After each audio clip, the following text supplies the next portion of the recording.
வணக்கம் ஃப்ரெண்ட்ஸ். சிறகடிக்க ஆசை சீரியலில் இன்னும் எபிசோடில் என்ன நடக்குதுன்னு பார்க்கலாம் வாங்க. தான் பொண்ணு ரேகாவை மீனாவோட பார்க்குற சிந்தாமணிக்கு கோவம் சரசரன்னு ஏறிடுது. ரேகா கிட்ட போய் வம்பிழுத்துட்டு இருக்கிறாங்க.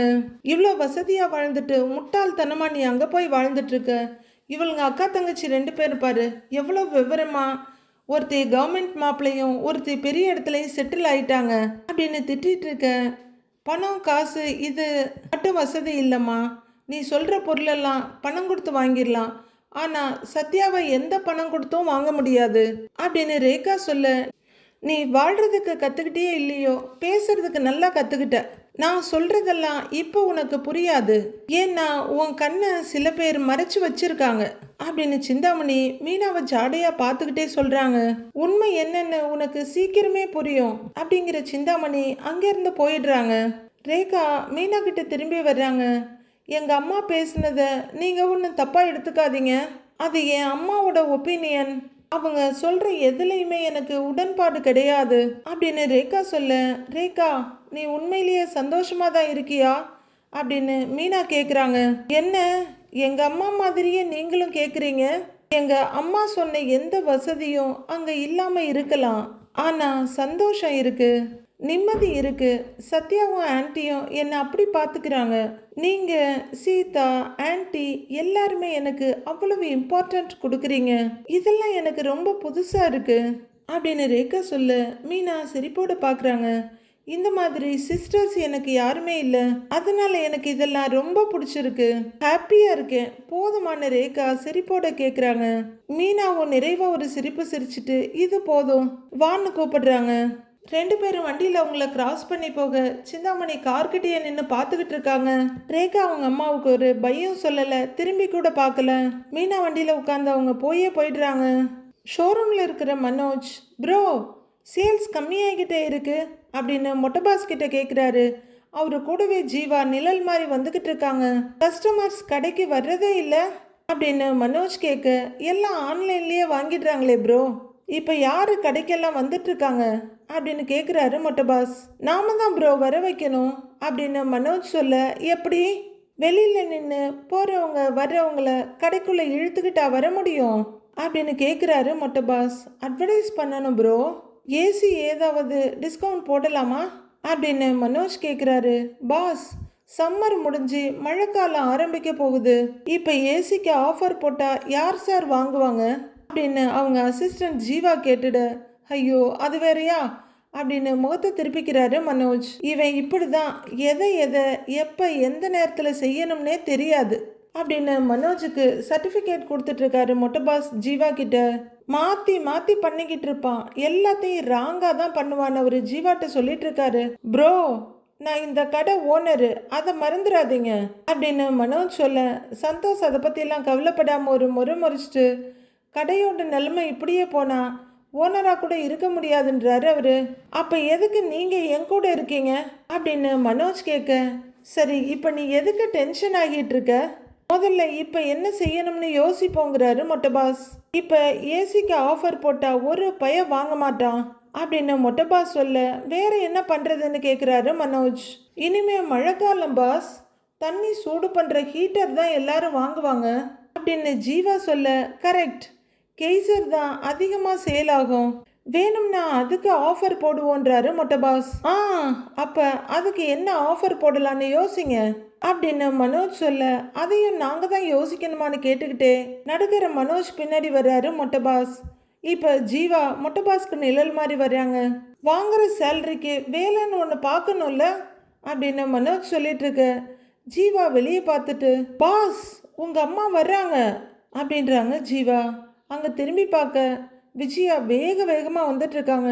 எதுக்கு இவங்க இங்கே வர்றாங்கன்னு திகிலோட பார்க்குறாரு மனோஜ். என்ன பிரச்சனையோட வர்றாங்களோ அப்படின்னு அதே திகிலோட பார்த்துட்டு இருக்காரு. வேகமாக வந்து நிற்கிற விஜயாவை வாங்கம்மான்னு மனோஜ் சொல்ல, என்னடா நின்று கதை பேசிக்கிட்டு இருக்கிறீங்க, அப்புறம் எப்படி வியாபாரம் நடக்கும் அப்படின்னு கத்துறாங்க. வியாபாரத்தை எப்படி பெருசு பண்ணலான்னு தாம்மா பேசிக்கிட்டு இருக்கிறோம் அப்படின்னு மொட்டைபாஸ் சொல்ல, பேசிக்கிட்டு இருந்தா எதுவும் நடக்காது, போய் வேலையை பாருங்க போங்க அப்படின்னு விஜயா கத்திவிட, அப்படின்னு ஜீவா அப்படியே திரும்பிடுறாங்க. மொட்டைபாஸும் அங்கேருந்து போயிடுறாரு. மனோஜ் மட்டும் நின்றுட்டு இருக்க, சை அப்படின்னு கோவமா பேக்கை டீப்பாய் மேல போட்டுட்டு உட்கார்றாங்க விஜயா. மனோஜும் ஒரு சேரை இழுத்து போட்டுக்கிட்டு, என்னாச்சுமா, ஏன் ஒரு மாதிரி டென்ஷனா இருக்கீங்கன்னு கேக்குறாரு. ஏற்கனவே வக்கீல் சொன்னதுல பயங்கர கடுப்புல இருக்க விஜயா, எல்லாம் உன்னால தான்டா அப்படின்னு கத்த, அந்த அப்பாவி புள்ள நான் என்னம்மா பண்ணனேன்னு கேக்குறாரு. உன் பிரச்சனையெல்லாம் என்னைக்கு முடியும்னு எனக்கே தெரியல, இப்பதான் வக்கீல் அம்மாவை போய் பார்த்துட்டு வர்றேன் அப்படின்னு விஜயா சொல்ல, என்ன சொன்னாங்க அப்படின்னு கொஞ்சம் பயமும் நிறைய திகிலுமா கேக்குறாரு மனோஜ். டிவோர்ஸ் கிடைக்கிறதுக்கு ஏதாவது வழி இருக்கான்னு அவர் கேக்குறாரு. எங்க வழி இருக்கு, அந்த பார்லர்காரி தான் வயிற்றுல புள்ள இருக்குன்னு சொல்லிக்கிட்டு சுத்துறாளே, உன்ன அதுக்கு அப்பான்னு வேற சொல்றா, நீயும் கமுக்கமா இருக்கிற அப்படின்னு விஜயா சொல்ல, நான் என்னமா பண்றதுங்கிறாரு மனோஜ். நீ இப்படியே இருந்தா இந்த பிரச்சனைக்கு முடிவு வராதுடா. அந்த வக்கீல் என்னடானா, இப்படியே போனா டைவர்ஸ் கிடைக்க வருஷ கணக்கு ஆகும்னு சொல்றாங்க, உனக்கு வேற கல்யாணமோ பண்ண முடியாது அப்படின்னு விஜயா சொல்ல, வேற எதுவும் பண்ண முடியாதாமா அப்படின்னு கொஞ்சம் கூட கூச்சமே இல்லாம கேக்குறாரு மனோஜ். இப்ப இந்த கேஸ் ரொம்ப குழப்பமா போயிருச்சான். பார்லர்காரி கோர்ட்டுக்கு போய் நீதான் அந்த குழந்தைக்கு அப்பான்னு சொன்னா ஜட்ஜு கூட அவளுக்கு சாதகமா தான் இருப்பாங்கன்னு சொல்றாங்க அப்படின்றாங்க விஜயா. வேற என்னம்மா பண்றது அப்படின்னு மனோஜ் கேட்க, இங்க பாரு, முதல்ல நான் கேட்குற கேள்விக்கு பதில சொல்லு அப்படின்னு விஜயா ஆரம்பிக்க, என்னது அப்படின்னு நிமிந்து உட்கார்றாரு மனோஜ். நிஜமா நீ அவ குழந்தைக்கு அப்பா இல்லைல்ல அப்படின்னு விஜயா கேட்க, மனோஜ் திடுக்குன்னு இன்னும் கொஞ்சம் நிமிந்து உட்கார்றவரு, இல்லை ஆமாம் இருக்கலாம் அப்படின்னு நாலா பக்கமும் விதவிதமா தலையாட்டி வைக்கிறாரு. என்னடா மாடு மாதிரி தலையாட்டுற, ஆமாவா இல்லையா அப்படின்னு விஜயா ஒரு அதட்டலை போட, இல்லைம்மா இல்லைம்மா நான் அப்பா இல்லை அப்படின்னு மனோஜ் திடுக்குன்னு கத்துறாரு. டேய், நீ பல விஷயத்துல பொய் சொல்லி இருக்கிற, வேற யாருக்கும் உண்மையில நம்பிக்கை இல்ல. நீ என்னை ஏமாத்தலாம், ஊரை ஏமாத்தலாம், ஆனா சட்டத்தை ஏமாத்த முடியாது அப்படின்னு விஜயா பேச பேச மனோஜுக்கு பயம் கூடிக்கிட்டே போகுது. அதுவும் இல்லாம இப்ப விஞ்ஞானம்லாம் வளர்ந்துருச்சுன்னு சொல்றாங்க, ஏதோ டெஸ்ட் எல்லாம் இருக்காமா, ஏதோ ABCD எல்லாம் சொல்றாங்கன்றாங்க விஜயா.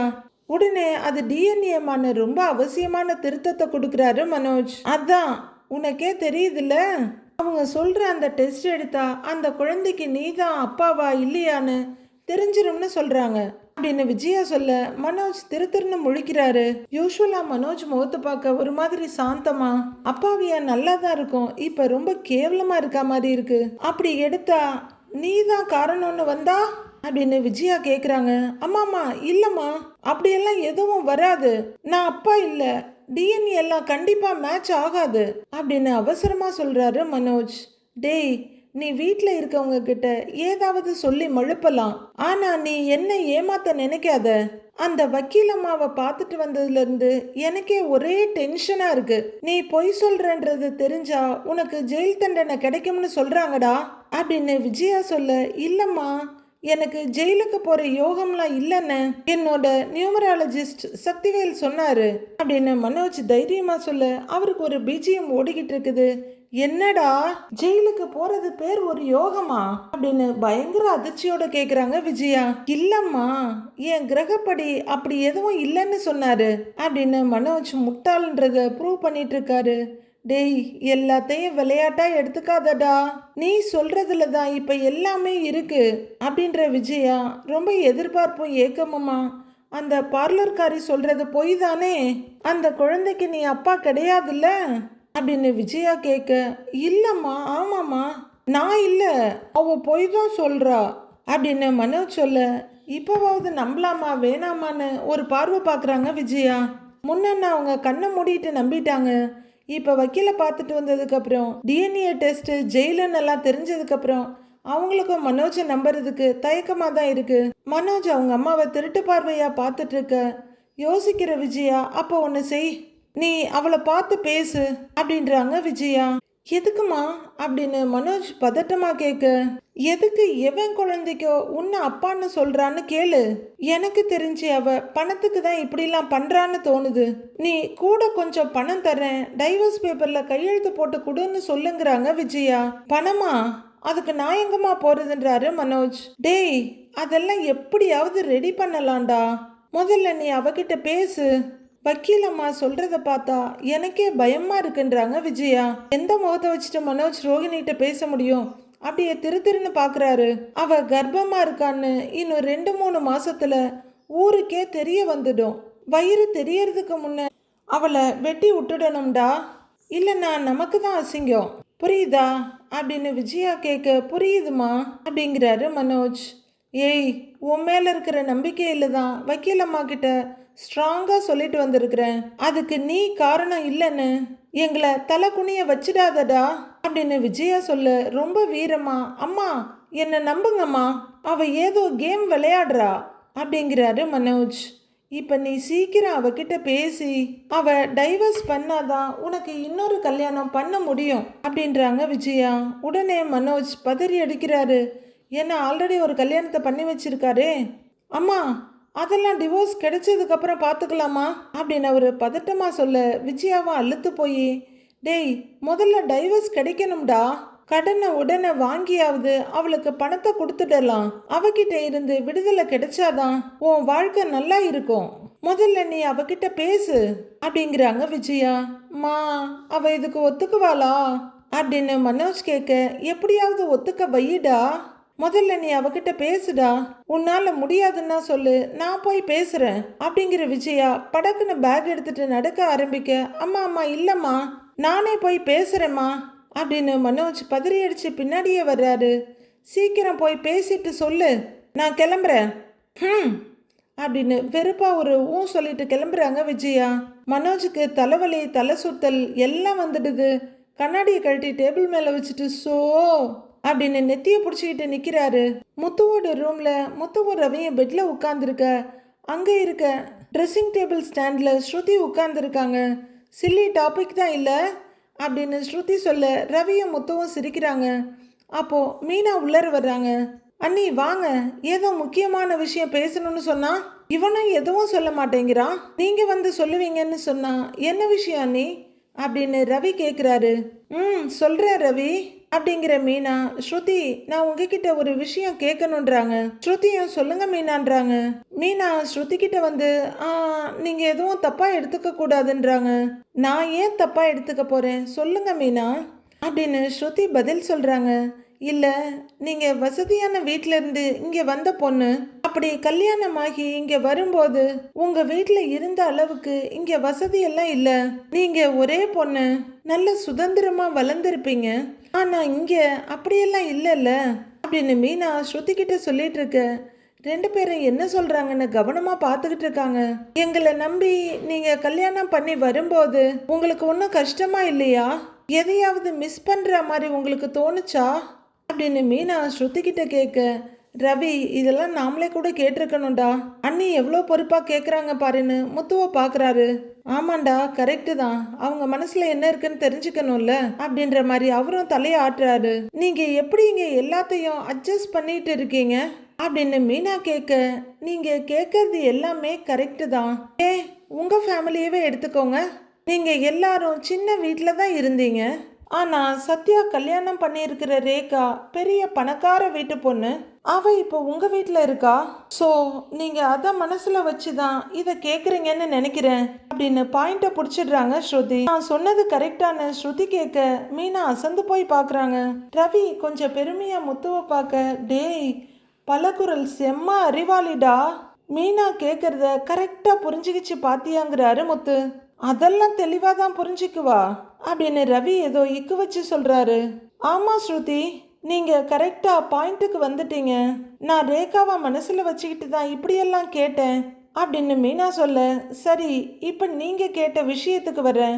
எனக்கு ஆரம்பத்தில் இங்கே வந்ததுலேருந்து இப்போ வரைக்கும் எந்த கஷ்டமும் இல்லை அப்படின்னு ஸ்ருதி சொல்ல, ரவி சந்தோஷமா சிரிக்கிறாரு. ரவி அவ்வளோ நல்லா பார்த்துக்கிறானா அப்படின்னு கேட்குற முத்துவோட குரல்ல பொறாமை அப்பட்டமா தெரியுது. அப்படி கேட்டா அப்படின்னு ஸ்ருதி இழுத்துட்டு இருக்க, ரவி ரொம்ப ஆர்வமா ஸ்ருதி முகத்தையே பார்த்துட்டு இருக்காரு. கொஞ்சம் பொறுமையா இருந்த ரவி, ஏய் என்ன இழுக்கிறேன்னு கேட்குறாரு. நல்லா தான் பார்த்துக்கிறான், ஆனா ஏதோ ஒன்றை மிஸ் பண்றேன், அது என்னன்னு தான் தெரியலன்றாங்க ஸ்ருதி. அது எப்படி என்னன்னு தெரியாம உன்னை மிஸ் பண்ண முடியும் அப்படின்னு முத்து கேட்க, அதானேங்கிற மாதிரி ரவியும் பார்க்குறாரு. என்னோட வீட்டில் என்னோட ரூம் ரொம்ப பெருசு, ஆனால் அதை கம்பேர் பண்ணா இங்கே ரொம்ப சின்னது தான் அப்படின்னு ஸ்ருதி சொல்ல, ரூம் சைஸை தான் மிஸ் பண்ணுறியா அப்படின்னு அவசரமாக கேட்குறாரு ரவி. ஏய் அது இல்லடா அப்படின்னு ரவி கிட்ட வர்ற ஸ்ருதி. ஆனால் கம்ஃபர்ட்னு ஒன்று இருக்கும்ல, அது ஃபர்ஸ்ட் கொஞ்ச நாளைக்கு கஷ்டமாக தான் இருந்துச்சு, அப்புறம் போக போக பழகிடுச்சுன்றாங்க ஸ்ருதி. அதுவும் இல்லாமல் நான் என் வீட்டில் சிங்கிள் சைல்டு, அதனால நான் ஏன் இஷ்டத்துக்கு தான் இருந்தேன் அப்படின்னு ஸ்ருதி சொல்லிட்டு இருக்க, மெதுவா முத்துக்கிட்ட தலையை திருப்பி இப்போ மட்டும் என்னங்கிறாரு ரவி. அது கரெக்டா காதுல விழாதனால என்னது அப்படின்னு ஸ்ருதி ரவி முகத்துக்கிட்ட முகத்தை கொண்டு வர, ஆஹா ஒன்னும் இல்லையே அப்படின்னு பதறாரு அவரு. நீ சொல்லு அப்படின்னு அவர் சொல்ல திரும்புறாங்க ஸ்ருதி மறுபடியும். என்ன அங்க யாரும் கொஸ்டின் பண்ண மாட்டாங்க.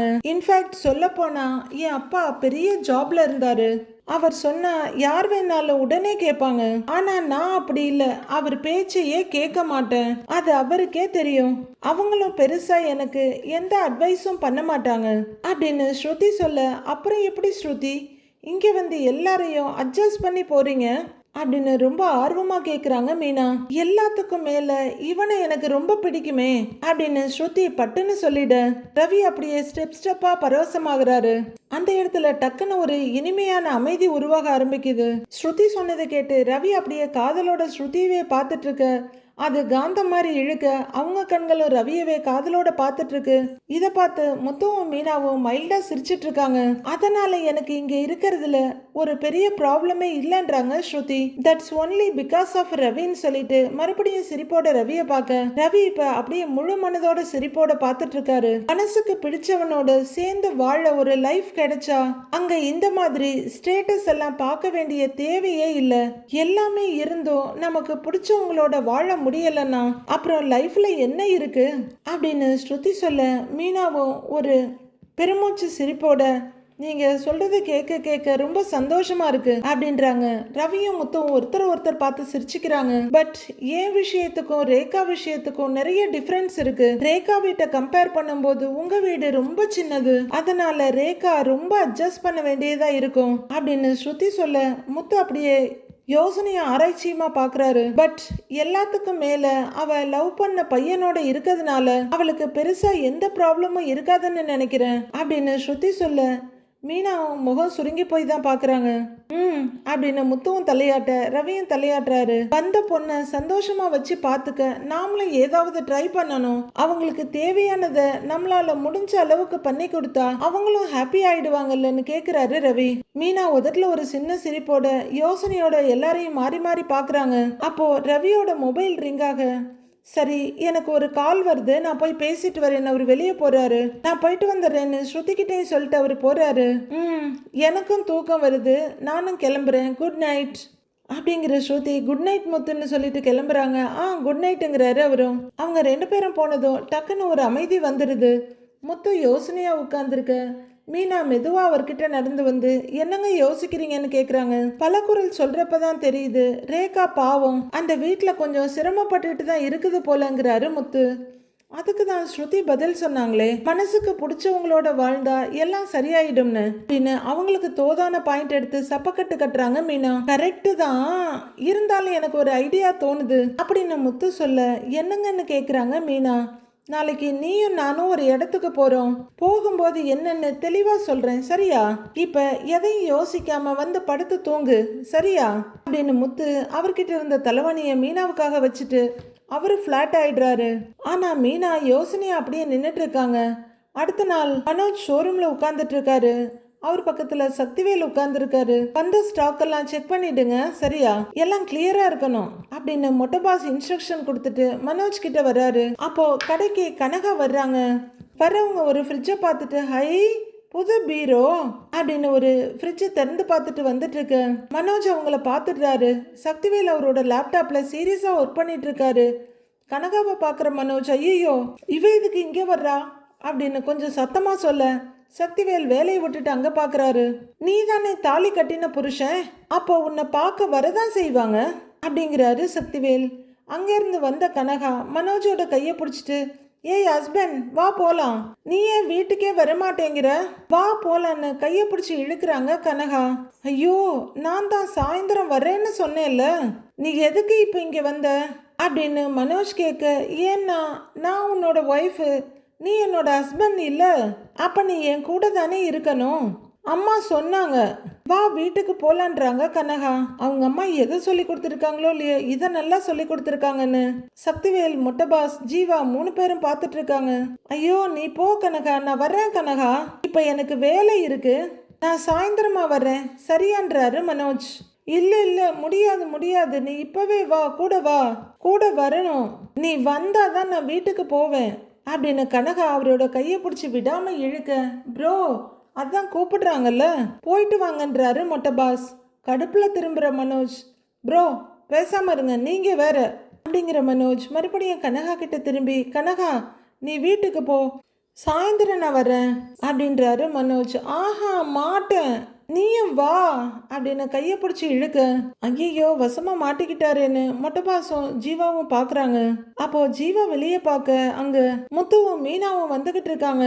மொட்டைபாசம் பார்த்துட்டு டக்குன்னு அதிர்ச்சியாக்கி திரும்ப, பாஸ் அங்க பாருங்க நல்லா மாட்டினீங்க, யார் வர்றாங்கன்னு பாருங்க அப்படின்னு ஜீவா கத்த மனோஜும் எட்டி பாக்குறாரு. முத்து மீனா கிட்ட பேசிக்கிட்டே வர்றாரு. இங்கே தான் வாங்கணுமா, வேற பக்கம் போலான்னு சொன்னேன்ல, நீ தான் கேட்க மாட்டேங்கிறேன்னு முத்து மீனா கிட்ட சொல்லிக்கிட்டே வர்றாரு. ஏங்க நம்ம வீட்டில் இருக்க ஒருத்தர் வச்சிருக்கும் போது நாம போய் வெளியே வாங்கினா நல்லா இருக்குமா அப்படின்னு மீனா பேசிட்டு வர 2 பேரையும் பாக்குற மனோஜ், ஐயோ இவனா அப்படின்னு பதறவரு கனகாவை இழுத்துட்டு கொஞ்சம் மறைவுக்கு ஓடி வந்துடுறாரு. இன்னைக்கு கடைக்கு நிறைய புது ஃப்ரிட்ஜ் வந்திருக்கு, நீ போய் பாத்துக்கிட்டு இருக்கிறியா அப்படின்னு மனோஜ் கேட்க, புது ஃப்ரிட்ஜா, நான் போய் பாக்குறேன் அப்படின்னு கனகா சொல்ல, ப்ரோ போய் காட்டுங்க ப்ரோ அப்படின்னு சொல்லிக்கிட்டே மனோஜ் நைஸா கனகாவோட கையை கழட்டி விட்டுடுறாரு அவர் கையில இருந்து. ஐயோ அந்த காலி ஃப்ரிட்ஜில் அப்படி என்னதான் இருக்கோ, சரி வாங்க போலாம் அப்படின்னு கனகாவை கூப்பிட கனகாவும் சிரிப்போட கிளம்பிடுறாங்க. மனோஜ் ஒரே பதட்டத்தோட சேரை இழுத்து போட்டு சக்திவேலுக்கு எதிரில் உட்காந்துக்கிட்டு, ஐயோ என்ன பண்ண போகுதுன்னே தெரியலையேங்க சார் அப்படின்னு பதறிக்கிட்டு இருக்காரு. அப்போ முத்துவும் கரெக்டா உள்ளர வந்துடுறாரு. என்னடா வியாபாரத்தை பார்க்காம உட்காந்து கதை பேசிட்டு இருக்கிற அப்படின்னு முத்து கேட்க மனோஜ் எழுந்து நின்று, டேய் இவர் என்னோட நியூமராலஜிஸ்ட், அவர்கிட்ட பேசிட்டு இருக்கேன்றாரு மனோஜ். ஓ இவர் தான் அவரா அப்படிங்கிற முத்து, சார் முதல்ல கை கொடுங்க சார் அப்படின்னு முத்து கையை நீட்ட சக்திவேலு எழுந்து கையை நீட்டுறாரு. சார் சூப்பரான வேலை பண்ணினீங்க சார், இவன் பேரை அழகா மாத்தி வச்சிங்க பாருங்க, அருமை சார் அப்படின்னு முத்து சொல்ல, அந்த பேரால தான் இவரு எங்கேயோ போக போறாரு, கொஞ்ச நாள்ல கோடீஸ்வரன் ஆக போறாரு அப்படின்னு சக்திவேல் சொல்றாரு. இப்பவே ஆன மாதிரி தாங்கிறாங்க ஜீவா. மனோஜ் ஜீவாவை ஒரு முறைச்சிட்டு, ஆமா திடீர்னு என்ன இந்த பக்கம் வந்திருக்க அப்படின்னு கேக்குறாரு. ஒரு ஏசி வாங்கணும் அதான் வந்தோங்கிறாரு முத்து. உடனே மனோஜ் திடுக்குன்னு, ஏசியா அப்படின்னு கேட்க, நான் வேற கடைக்கு போலான்னு தான் சொன்னேன், ஆனா மீனா தான் உன் கடைக்கு போலான்னு கூட்டிக்கிட்டு வந்துட்டா அப்படிங்கிறாரு முத்து. உடனே மீனா முத்துவோட கையை பிடிச்சி, ஏங்க வந்த வேலையை மட்டும் பார்க்கலாம் அப்படின்னு சொல்ல அவரு சரின்னு தலையாட்டிக்கிறாரு. உனக்கு எதுக்குடா ஏசிங்கிறாரு மனோஜ். டேய் காருக்கு இந்த ஏசியெல்லாம் போட முடியாது அப்படின்னு மனோஜ் படு நக்கலா சொல்ல டென்ஷன் ஆகுற முத்து, ஐயோ என்ன மீனா இதெல்லாம் இவன் ஒரு ஜோக்குன்னு சொல்லிக்கிட்டு இருக்கிறான் அப்படிங்கிற முத்து, டேய் இந்த ஜோக்குக்கெல்லாம் சிரிக்க முடியாதுடா, முதல்ல என்னென்ன ஏசி இருக்கோ காட்டுடாங்கிறாரு முத்து. காட்டுறேன் அப்படிங்கிற மனோஜ். அப்புறம் ரொம்ப முக்கியமான விஷயம், இங்க இன்ஸ்டால்மெண்ட்லாம் கிடையாது அப்படின்னு சொல்ல முத்து அவரை ஒரு மாதிரியா பார்த்துட்டு, ஏன் நாங்கெல்லாம் ஃபுல் அமௌண்ட்லாம் கொடுத்து எடுக்க மாட்டோமா, இன்ஸ்டால்மெண்ட் எல்லாம் ஒன்றும் வேண்டாம், டிஸ்கவுண்ட் கூட போதுங்கிறாரு முத்து. டிஸ்கவுண்டா, அதெல்லாம் இங்கே ஒன்றும் கிடையாது அப்படின்னு மனோஜ் சொல்ல, டேய் நான் உன் தம்பிடா, ஒரு சின்ன டிஸ்கவுண்ட் கூட கொடுக்க மாட்டியாடா அப்படிங்கிறாரு முத்து. எங்க பாஸ் பிஸ்னஸ்ல ரொம்ப ஸ்ட்ரிக்ட்டுங்க, டிஸ்கவுண்ட்லாம் யாருக்கும் கொடுக்க மாட்டாருன்றாங்க ஜீவா. ஆமா வீட்டில் இருக்கவங்களுக்கெல்லாம் கொடுக்க மாட்டான், ஆனா வெளியில போய் யார்கிட்டயாவது காசை ஏமாறுவாங்கிறாரு முத்து. டேய் இது நான் பிஸ்னஸ் பண்ற இடம் அப்படின்னு மனோஜ் மிரட்டலா சொல்றாரு. ஏங்க நமக்கு டிஸ்கவுண்ட் எல்லாம் வேண்டாம், நல்லதா காட்டினாலே போதுன்றாங்க மீனா.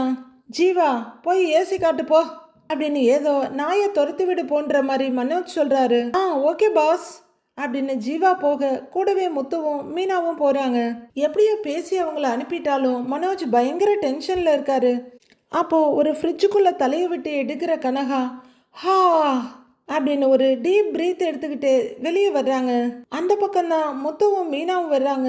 மீனா, அன்னைக்கு நம்ம கல்யாணத்துல பார்த்தோம்ல அந்த பொண்ணு அப்படின்னு சொல்ல, உடனே மீனாவும் ஆமாங்கன்னு சொல்லிட்டு, என்ன உனக்கு தெரியுதாமான்னு கனகா கிட்ட கேக்குறாங்க. தெரியுதே, என் முன்னாடி தானே நிக்கிறீங்க அப்படின்னு கனகா சொல்ல, பாத்தீங்களா குறும்ப அப்படின்ற மாதிரி மீனா முத்துவை பாக்குறாங்க. இதெல்லாம் நல்லா தெளிவா தான் பேசுது பாத்தியா அப்படிங்கிற முத்து, ஏமா நாங்க உங்க கல்யாணத்துக்கு வந்தோம்ல அப்படின்னு முத்து கேட்க, கனகா யோசிக்க, இங்க மனோஜும் சக்திவேலும் பயங்கர பதட்டமா பாக்குறாங்க. மனோஜுக்கு ஒரு பயம்னா, இவன் இங்க மறுபடியும் நம்மள கையை காட்டிடுவானுன்ற பயத்துல நிக்கிறாரு சக்திவேல். என்ன ப்ரோ அங்க விட்டுட்டு வந்து நிக்கிற அப்படின்னு பக்கத்துல வந்து நிக்கிற மொட்டை பாஸ் கிட்ட கேக்குறாரு மனோஜ். கனகாவும் அப்படின்னு கொஞ்ச நேரம் யோசிச்சுட்டு, ஆமா நீங்க தானே என் வீட்டுல பூவெல்லாம் கட்டுனீங்கன்னு கேக்குறாங்க. ஜீவா கொஞ்சம் தள்ளி திகிலோட நின்னு பாத்துட்டு இருக்காங்க. அப்படின்னு சிரிக்கிறாங்க மீனா. முத்துவா ஆமாமான்னு சிரிக்கிறாரு. அம்மா கூட வந்திருக்காங்களா அப்படின்னு மீனா கேட்க, இல்லையே நான் தான் வந்தேன்றாங்க கனகா. தனியா எதுக்கு வந்தீங்க அப்படின்னு மீனா கேட்க, என் ஹஸ்பண்ட் இங்கதான் இருக்காருன்றாங்க கனகா. சக்திவேல் திகிலோட மனோஜை பாக்குறாரு. இங்கதான் இருக்காரா அப்படின்னு முத்துவும், இங்கேயா அப்படின்னு மீனாவும் ஆச்சரியமா கேக்குறாங்க. ஆமான்றாங்க கனகா. முத்து எங்கன்னு கேட்க, அதோ அவர் தான் என் ஹஸ்பண்டு அப்படின்னு கனகா கையை காட்ட, முத்துவும் மீனாவும் திரும்பி பார்க்க, அவங்க கைக்கு நேரா மனோஜ் தான் இருக்காரு. முத்துவுக்கும் மீனாவுக்கு அது மைண்ட்ல ஏறல போல இருக்கு. இன்னொரு தடவை போட்டு காட்டுறாங்க. ரொம்ப ஆர்வமா அந்த பக்கம் திரும்பின முத்து மீனா அப்படியே முகத்துல சிரிப்பு உறைஞ்சு போய் எதுவும் சொல்ல முடியாம பாக்குறாங்க. கொஞ்சம் அதிர்ச்சியோட மனோஜ் கிட்ட வர்ற முத்து, டேய் என்னடா சொல்லுது அந்த பொண்ணு, ஹஸ்பண்ட் எங்கன்னு கேட்டா உன்ன கைய காட்டிட்டு இருக்குது அப்படின்னு முத்து திகிலோட கேட்க, மனோஜ் அசால்ட்டா, டேய் என்ன இல்லடா, சாரதான் அப்படின்னு பின்பக்கமா திரும்பி கைய மட்டும் நீட்டுறாரு. அவ்வளவுதான், சக்திவேலுக்கு கிளி பிடிச்சிருது. நினைச்ச மாதிரியே நடத்திட்டானே இவன்னு பயப்படுறாரு. அவரும் வேற வழி இல்லாம சமாளிச்சுக்கிட்டு முன்னாடி வந்து, ஆமாங்க சார், நான் தான் அவங்க ஹஸ்பண்ட் அப்படின்னு சக்திவேல் சொல்றாரு. உடனே முத்து காதுட்டு காது வரல சிரிப்போட, அப்படியாங்க சார், வாழ்த்துக்கள் சார் அப்படின்னு உண்மையான நிகழ்ச்சியோட சொல்றவரு, அன்னைக்கு நாங்கள் உங்கள் கல்யாணத்துக்கு வந்திருந்தோங்க சார். என் ஒய்ஃப் தாங்க சார் உங்கள் கல்யாணத்துக்கே ஃப்ளவர் டெக்கரேஷன் பண்ணாங்க அப்படின்னு முத்து ரொம்ப ஆர்வமாக சொல்ல, இவரும் அசட்டு சிரிப்பு சிரிச்சிட்டு, அப்படியா சரி சரிங்கிறாரு. அப்போ கனகாவை அங்க வந்துகிட்டு ஒரு டீசர் பாக்ஸை திறந்து தலையை உள்ளர விட்டுக்கிட்டு, இது என்னதுங்கிறாங்க. ஆனா அன்னைக்கு கல்யாணத்துல தாங்க சார் உங்களை பார்க்க முடியலங்க சார் அப்படின்னு முத்து சொல்ல, இதுவும் நல்லா தானே இருக்கு அப்படின்னு கனகா மறுபடியும் அதை சாத்த ஜீவா திகிலோட பாத்துட்டு இருக்காங்க. அதான் நீங்க சீக்கிரம் கிளம்பி போயிட்டீங்களே அப்படின்னு சக்திவேல் சொல்ல, இந்த நாடகத்துக்கு என்னைக்கு எண்டு கார்டு வரும்னு தெரியலையே அப்படின்னு மொட்டை பாஸ் பாக்குறாரு. நாங்க சீக்கிரமா கிளம்பி போனது உங்களுக்கு எப்படி தெரியும் அப்படின்னு மீனா டக்குன்னு கேட்டுட சக்திவேல் ரொம்பவே யோசிக்கிறாரு. ஆமா, இப்ப இந்த சந்தேகமும் கேள்வியும் ரொம்ப அவசியம் பாரு அப்படின்னு மனோஜ் முறைச்சுக்கிட்டு இருக்காரு. அதுக்குள்ள சமாளிச்சுக்கிறவரு, அது அன்னைக்கு டெக்கரேஷன் ரொம்ப நல்லா இருந்தது, அதான் யார் பண்ணாங்கன்னு கேட்டேன் அப்படின்னு சக்திவேல் சொல்ல, மீனாவும் முத்துவும் புன்னகையோட பாக்குறாங்க. நீங்க தான் சீக்கிரம் கிளம்பிட்டதா கனகா அம்மா சொன்னாங்கன்னு முடிச்சிடுறாரு அவரு. ஓ அப்படிங்கிற முத்து, சந்தோஷ் அப்ப நீ அன்னைக்கு சொன்னிய ஃப்ரெண்டு அது இவர் தானா அப்படின்னு முத்து கேட்க, ஆமா இவர்தான்னு நெளிறாரு மொட்டபாஸ். அனோஜி என் ஃப்ரெண்டு, அவரோட ஃப்ரெண்டு என் ஃப்ரெண்டு அவருக்கு ஃப்ரெண்டுக்கு ஃப்ரெண்டு ஹஸ்பண்டு அப்படின்னு மொட்டை பாஸ் பதட்டத்தில் பேச ஆரம்பிக்க, அப்படின்னு பார்க்குறாங்க ஜீவா. ஹஸ்பண்டோட ஃப்ரெண்டு என் ஃப்ரெண்டு அப்படின்னு மொட்டை பாஸ் சொல்ல, சார் உளர்றீங்க சார் அப்படின்னு ஜீவா மொட்டை பாஸை கண்ட்ரோல் பண்ணுறாங்க. முத்துவுக்கும் ஒன்றும் புரியல. போயா அப்படிங்கிற முத்து, சார் உங்களுக்கு ரொம்ப பெரிய மனசுங்க சார், எதையும் யோசிக்காம அந்த பொண்ணுக்கு ஒரு வாழ்க்கை கொடுத்துருக்கீங்க பாருங்க, சீக்கிரமா அவங்களுக்கு சரியாயிடுங்க சார் அப்படின்னு முத்து மனசார சொல்ல, அவரும் சமாளிப்பு சிரிப்போட தேங்க்ஸுங்கிறாரு. சார் டாக்டரை பார்த்தீங்களாங்க சார், என்ன சார் சொன்னாங்க அப்படின்னு முத்து கேட்க, அது அப்படின்னு தடுமாறிட்டு இருக்காரு சக்திவேல். அப்ப மனோஜ் முத்து முன்னாடி வந்து, டேய் நீ ஏசி வாங்க தானேடா வந்த, நானே காட்டுறேன் வா அப்படின்னு மனோஜ் கூப்பிடுறாரு. அப்பதான் வந்த வேலையே முத்துவுக்கு ஞாபகம் வருது. ஐயா நான் வேற அதை மறந்துட்டேன் பாரு அப்படிங்கிற முத்து, சரிங்க சார் நான் வரேங்க சார், அப்புறமா பேசுறேன் உங்ககிட்ட. மீனா வா அப்படின்னு கூட்டிக்கிட்டு போறாரு முத்து. அவங்க அப்படியே மெதுவாங்க விட்டு நகர ஃப்ரீசர் பாக்ஸை க்ளோஸ் பண்ணிட்டு போர் அடிச்சு போய் வர்றாங்க கனகா. ஹஸ்பண்டு வா, எனக்கு போர் அடிக்குதுன்றாங்க கனகா. ஒரு எட்டு தாண்டி போயிருந்த முத்து மறுபடியும் சக்திவேல் கிட்ட வந்து, சார் உங்க ஒய்ஃப் கூப்பிடுறாங்கல்ல, போங்க சார், அதுவும் புது பொண்டாட்டி, போங்க சார் அப்படின்னு அவர் ஒரு சின்ன வெக்கத்தோட சொல்ல, சக்திவேலும் சரின்னு சமாளிக்கிறாரு. ஏய் வாடா அப்படின்னு கனகா கூப்பிட, ஐயோ நம்ம மரியாதை இவ்வளோ கேவலமா போயிட்டு இருக்கேன்னு சக்திவேல் டக்குன்னு திடுக்குன்னு பாக்குறாரு. ஐயோ அடுத்து என்ன நடக்க போகுதோன்னு மொட்டை பாசும் ஜீவாவும் பார்த்துட்டு இருக்க. ஃப்ரிட்ஜ் காட்டுறதுக்காக 4 எட்டு அந்த பக்கம் போயிருந்த மனோஜ் திரும்பி வர்றாரு. ஜீவா நீ போய் அவங்களுக்கு ஏசி காட்டு போ அப்படின்னு சொல்ல, நீங்க வாங்க ஏசி பார்க்கலாம் அப்படின்னு ஜீவா முத்துவையும் மீனாவையும் கூட்டிட்டு போக, சக்திவேல் மனோஜை திரும்பி திரும்பி பார்த்துக்கிட்டே கனகா கூட போக 2 பேரும் நடக்க, கூடவே மனோஜும் நடக்கிறாரு. கூட்டிட்டு போற ஜீவா ஏசிங்களை பத்தி விவரமா சொல்லிட்டு இருக்காங்க. மறுபடியும் அவங்க 3 பேரும் ஃப்ரிட்ஜ் இருக்க ஏரியாவுக்கு வந்துட, அங்க ஒரு பெரிய ஃப்ரிட்ஜை பார்த்துட்டு, ஹை இங்க ஒரு ஃப்ரிட்ஜ் அப்படின்னு கனகா திறந்து பாக்குறாங்க. சக்திவேல் படு டென்ஷனா பக்கத்துல வந்து நிக்கிற மனோஜ் முதுகுல தட்டி, கரெக்டா நீங்க மாட்டிக்கிறப்பெல்லாம் என்ன மாட்டி விட்டுடுறீங்க அப்படின்னு கோவப்பட, சாரிங்க சார் வேற வழி இல்ல அதாங்கிறாரு மனோஜ். ஹஸ்பண்ட் எனக்கு ஜூஸ் வேணும் வாங்கி கொடுன்றாங்க கனகா. அவங்க மனோஜ் கைய பிடிச்சிருக்க, அது சார் கூட போ, அவரு நிறைய ஜூஸ் வாங்கி கொடுப்பாரு அப்படின்னு மறுபடியும் சக்திவேலை கோத்து விடுறாரு மனோஜ். கனகா ரொம்ப விவரமா இருக்காங்க, பரவாயில்ல, இல்ல நீ தான் வரணும், நீ தானே என்னோட ஹஸ்பண்டு அப்படின்னு கனகா சொல்ல, சமத்தடா தங்கம்னு சொல்ல தோணுது. மனோஜ் கொஞ்சம் திகிலோட சக்திவேலை பாக்குறாரு. அது எனக்கு கொஞ்சம் வேலை இருக்குமா, அதனாலதான் இவரை கூட்டிக்கிட்டு போக சொன்னேன், நான் கொஞ்ச நேரத்துல வந்துடுறேன் சரியா அப்படின்னு மனோஜ் சொல்ல, நீ வந்துருவியா அப்படின்னு கனகா கேட்க, கண்டிப்பா வந்துருவேன்னு அஷூரன்ஸ் கொடுக்கறாரு மனோஜ். சரியான்னு கேட்க கனகா ஒரு வழியா சரின்னு தலையாட்டுறாங்க. உடனே சக்திவேலோட கையை பிடிச்சிக்கிட்டு, சார் ப்ளீஸ் சார் கூட்டிட்டு போங்க சார் அப்படின்னு மனோஜ் சொல்ல, சக்திவேலும் வேறு வழி இல்லாம, கனகா மனோஜ் வந்துருவாரு, நீ வா, நான் உனக்கு நிறைய ஜூஸ் வாங்கி தரேன்னு கூப்பிடுறாரு, சரி வா போகலாம் அப்படின்னு கனகா நடக்க, மனோஜ் ஒரு முறைச்சிட்டு அப்படின்னு டென்ஷனோட கனகா பின்னாடி போறாரு சக்திவேல். மனோஜ் வேகமா முத்து இருக்க ஏரியாவுக்கு வர்றாரு. அது 1 டன் அப்படின்னு ஜீவா சொல்ல, அதுவா அப்படின்னு கேக்குறாரு முத்து. ஹப்பா அப்படின்னு பெருமூச்சு விட்டுட்டு வந்துட்டு அவங்களுக்கு பின்னாடி மனோஜ் நிக்க, உடனே முத்து திரும்பி டேய் அப்படின்னு கூப்பிட, அவரு கடகடன்னு ஒரு ஆட்டம் ஆடி நிமிடுறாரு.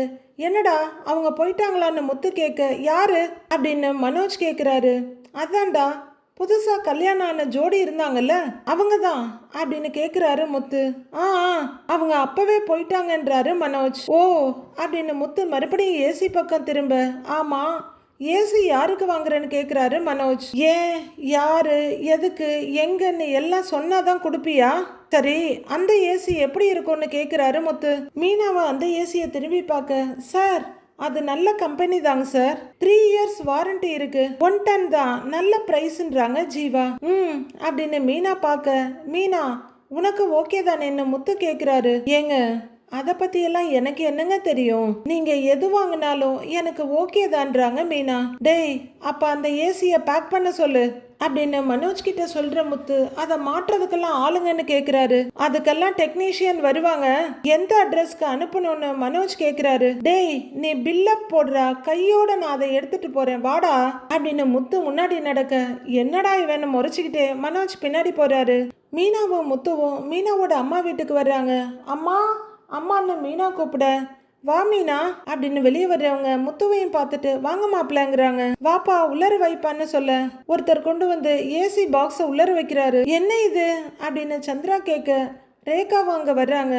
சொல்றேன் அத்தை, பத்திரமா வைப்பா, அந்த ரூம் தான், எங்க மாட்டுறது எப்படி என்னன்னு பாத்துருங்க அப்படின்னு முத்து சொல்ல, அவரும் பக்கத்துல இருக்க ரூமுக்கு போறாரு. அப்போ சத்யாவும் அங்க வர்றாரு. வாங்க மாமா அப்படிங்கிறவரு கீழே இருக்க பாக்ஸை பார்த்துட்டு, என்ன மாமா ஏசி எல்லாம் வாங்கிட்டு வந்திருக்கீங்கன்னு கேக்குறாரு. ஆமாண்டா நம்ம வீட்டுக்கு ஏசி மாட்ட போறோம் அப்படின்னு முத்து சொல்ல, சந்திரா புன்னகையோட பாக்குறாங்க. ஏன் மீனா இதெல்லாம்ன்ற மாதிரி ரேகாவை அவங்க 2 பேரையும் பாக்குறாங்க. முத்துவும் மீனாவும் போட்டோவுக்கு போஸ் கொடுக்குற மாதிரி அப்படியே சிரிச்சிட்டு நிக்கிறாங்க. அடுத்து என்ன நடக்க போகுதுன்னு வர எபிசோட்ல பார்க்கலாம் ஃப்ரெண்ட்ஸ்.